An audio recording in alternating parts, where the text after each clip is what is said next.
कि पाकिस्तान में कभी भी हकीकी जमहूरियत नहीं आई, लोगों के नुमाइंदे कभी भी नहीं आए जिसको इस्टेब्लिशमेंट चाहती है, चाहे वो मुल्की इस्टेब्लिशमेंट है या गैर मुल्की इस्टेब्लिशमेंट है, इंटरनेशनल इस्टेब्लिशमेंट है।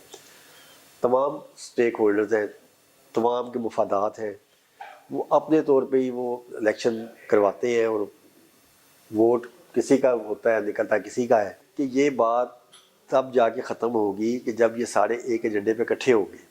NORO का मतलब ये नहीं है कि एक दूसरे के केसेस वो माफ़ करने वाली चक्कर चीज़ नहीं है। असल में ये है कि ये सब एक एजेंडे पे, एक नुक्ते पे इकट्ठे हों, एक यक पॉइंट जो एजेंडा होता है ना, यकनकाती, उसमें ये इकट्ठे हों कि हमने जो फैसले करने हैं वो तमाम सियासतदानों ने करने हैं, किसी और ने नहीं करने। इदारे हैं ना, जी जी, हर इदारा अपनी अपनी हदूद में रह के काम करे। तो जब तक हम दूसरे इदारों को खुद उनकी जो इंटरफेरेंस है जी जी, उनको एक्सेप्ट करेंगे तो फिर तो यही हाल होगा।